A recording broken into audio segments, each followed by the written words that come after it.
Students, आज हम simple maths channel पर अलजेब्रा चैप्टर की एक्सरसाइज 11.5 का क्वेश्चन नंबर 2 करेंगे। देखिए क्वेश्चन नंबर 2 में कहा गया है complete the entries in the third column of the table. नीचे एक आपको टेबल दी हुई है, इसका जो लास्ट कॉलम है ये वाला, इसको आपको पूरा करना है, दैट इज़ थर्ड कॉलम।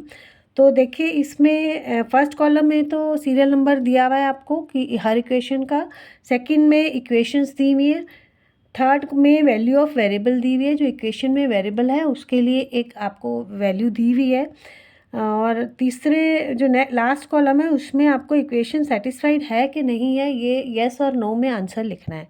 तो इसके लिए हम चेक करेंगे जो गिवन वैल्यू है, आपको हर इक्वेशन के लिए वैल्यू दी हुई है वेरिएबल की, तो उसी वैल्यू को लेकर हम चेक करेंगे क्या इक्वेशन जो है वो सेटिस्फाइड है कि नहीं है।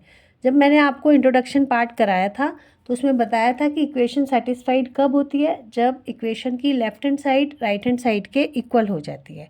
तो उसके लिए हम क्या करेंगे कि वेरिएबल की जो वैल्यू दी हुई है उसको सब्स्टिट्यूट करेंगे इक्वेशन में और चेक करेंगे कि left hand side right hand side के इक्वल है कि नहीं है। अगर इक्वल होगा तो हम यहाँ लिखेंगे येस, अदरवाइज नो। तो चलिए स्टार्ट करते हैं ए पार्ट से। ए पार्ट में इक्वेशन दी हुई है 10y इज इक्वल टू 80 और y जो इसमें वेरिएबल है इसकी वैल्यू आपको 10 दी हुई है। तो हम क्या करेंगे, इसमें वैल्यू सब्स्टिट्यूट करते हैं पहले। 10y इज इक्वल टू 80, तो इसमें लेफ्ट हैंड साइड आपका है 10y, तो 10 और y की वैल्यू 10 दी हुई है, इसको सब्स्टिट्यूट किया हमने तो 100 आ गया। और 100 जो है राइट हैंड साइड पे 80 है, 100 80 के इक्वल नहीं है, 100 is not equal to 80।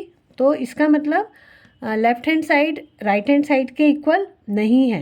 LHS is not equal to RHS, तो हम यहाँ लिखेंगे नो।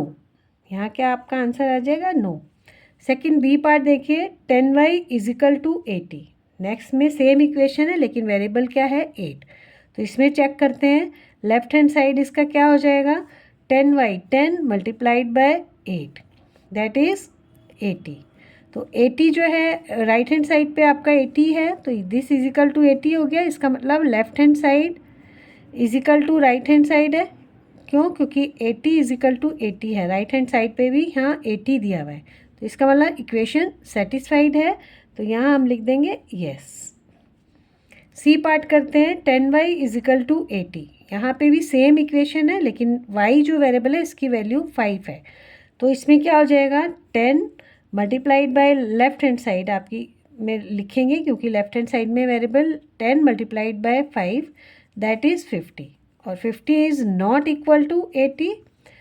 तो और LHS is not equal to RHS, इसलिए यहाँ पे क्या लिख देंगे, नो। और आप देखोगे हर इक्वेशन के लिए वेरिएबल की एक ही वैल्यू होती है जो कि इक्वेशन को सेटिस्फाइड करती है। डी पार्ट करते हैं, 4l इज इक्वल टू 20, और यहाँ l वेरिएबल है जिसमें उसकी वैल्यू इन्होंने दी हुई है 20। तो इसमें सब्स्टिट्यूट करते हैं डी पार्ट में, 4l लेफ्ट हैंड साइड है, 4l इज इक्वल टू क्या हो जाएगा, 4 मल्टीप्लाइड बाय 20 दैट इज़ 80। और 80 20 के इक्वल नहीं है क्योंकि इन्होंने राइट हैंड साइड पे 20 दिया हुआ है। 80 is not equal to 20, so LHS is not equal to RHS। तो यहाँ क्या आ जाएगा आपका, नो। नेक्स्ट देखिए, 4l is equal to 20 same है और इसमें वेरिएबल की वैल्यू 80 दी हुई है। तो लेफ्ट हैंड साइड क्या हो जाएगी, 4 मल्टीप्लाइड बाय 80 दैट इज़ 4 8 ज़ा 32 320। तो ये तो बिल्कुल भी इक्वल नहीं है 20 के।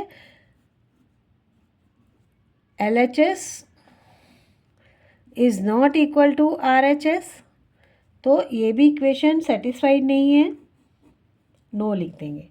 नेक्स्ट है 4l is equal to 20, same equation है। नाउ l की वैल्यू आपको दी हुई है 5, तो लेफ्ट हैंड साइड क्या हो जाएगा, 4 multiplied by 5 is equal to 20 जो कि RHS की इक्वल है, इज इक्वल टू 20, और LHS is equal to RHS। तो ये इक्वेशन सेटिस्फाइड है। तो यहाँ हम आंसर में लिखेंगे थर्ड कॉलम में यस। इसको कंप्लीट करना है क्योंकि हमें जी पार्ट है, b plus 5 is equal to 9, equation दी हुई है और b की वैल्यू 5 दी हुई है। तो लेफ्ट हैंड साइड क्या हो जाएगी, 5 +5 is equal to 10, that is not equal to 9, मतलब LHS is not equal to RHS, तो इक्वेशन नॉट सेटिस्फाइड, तो नो लिख देंगे।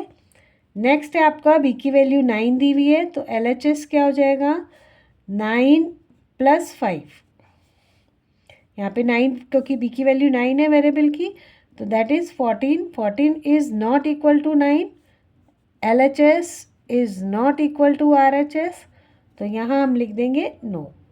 ये भी इसका वेरिएबल नहीं है जो इक्वेशन को सेटिस्फाइड करे, ये वेरिएबल की वैल्यू नहीं है जो कि इस इक्वेशन को सेटिस्फाइड करे। आई पार्ट में दिया हुआ है वेरिएबल बी है, उसकी वैल्यू 4 दी हुई है, तो लेफ्ट हैंड साइड क्या हो जाएगा 4 + 5 दैट इज़ 9, ये 9 के ही इक्वल है, और LHS is equal to RHS हो गया, इसलिए तो ये वैल्यू जो है ये इक्वेशन को सेटिस्फाइड करती है, तो यहाँ येस लिख देंगे। जे पार्ट देखेंगे h - 8 इज इक्वल टू 5, यहाँ वेरिएबल क्या है h, और h की वैल्यू 13 दी हुई है इसमें, तो हम 13 पुट करते हैं लेफ्ट हैंड साइड में, 13 - 8 दैट इज़ 5, और राइट हैंड साइड पे भी 5 है, is equal to 5, LHS is equal to RHS, तो ये भी इक्वेशन सेटिस्फाइड है, यहाँ लिख देंगे यस। के पार्ट है h - 8 is equal to 5, same equation है, नाउ h की वैल्यू 8 दी हुई है, तो LHS कितना हो गया 8 - 8 दैट इज़ 0, जो कि 5 के इक्वल नहीं है। Left hand side is not equal to right hand side, तो ये भी नो हो जाएगा, equation is not satisfied. h - 8 is equal to 5 where h is 0, h की वैल्यू 0 भी दी हुई है, तो आप क्या करोगे 0 - 8 दैट इज़ -8 आ जाएगा, -8 आ जाएगी वैल्यू, तो आपका ये नहीं है 5 के equal. LHS is not equal to RHS, तो नो आएगा यहाँ भी। नेक्स्ट है M part, P + 3 is equal to 1, इस इक्वेशन में P वेरिएबल है और P की वैल्यू इन्होंने 3 दी हुई है, तो चलिए P फिल कर लेते हैं इसमें, 3 + 3 दैट इज़ 6, तो क्या ये इक्वल है 3 के, नो, तो LHS is not equal to RHS, तो ये भी इसका सॉल्यूशन नहीं है, वैल्यू जो इक्वेशन है वो सेटिस्फाइड नहीं है। क्यों नहीं है, क्योंकि LHS RHS के इक्वल नहीं है अगर हम P की वैल्यू 3 लेते हैं। Next is P + 3 is equal to 1, तो P की वैल्यू आपको 1 दी हुई है इसमें, तो लेफ्ट हैंड साइड लेते हैं हम, 1 + 3 इज इक्वल टू 4 हो जाएगा, that is not equal to 1, यहाँ 1 आएगा सॉरी, तो LHS is not equal to RHS, no आ जाएगा यहाँ भी, इक्वेशन सेटिस्फाइड नहीं है। O पार्ट ले लेते हैं, O पार्ट में है P + 3 is equal to 1, same equation है और P की वैल्यू 0 दी हुई है, तो लेफ्ट हैंड साइड क्या हो जाएगा 0 + 3 इज इक्वल टू 3 होगा, that is not equal to 1। LHS is not equal to RHS, तो यहाँ भी नो आ जाएगा। P पार्ट है, P + 3 is equal to 1, same equation है ना, P की वैल्यू -1 दी हुई है, तो LHS इज इक्वल टू क्या हो जाएगा -1 + 3 दैट इज़, देखो जब प्लस और माइनस होता है, इंटीजर किया था आपने, तो माइनस होगा और प्लस वैल्यू आ जाएगी 2, that is not equal to 1।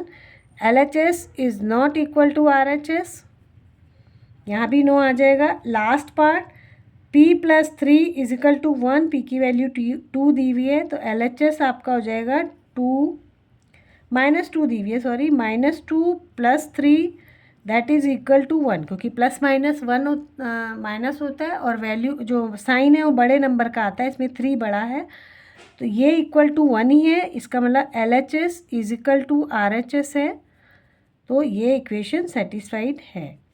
तो इस तरह आपने देखा, इट्स वेरी इजी क्वेश्चन, और इसमें आप देखोगे कोई भी इक्वेशन हो उसका जो वेरिएबल होता है उसकी एक ही वैल्यू होती है जो इक्वेशन को सेटिस्फाइड करती है। ये बहुत इजी क्वेश्चन था। आई थिंक आपको क्लियर हुआ होगा। आज हम यहीं तक करेंगे। नेक्स्ट क्वेश्चन नेक्स्ट क्लास में करेंगे। तब तक के लिए गुड बाय।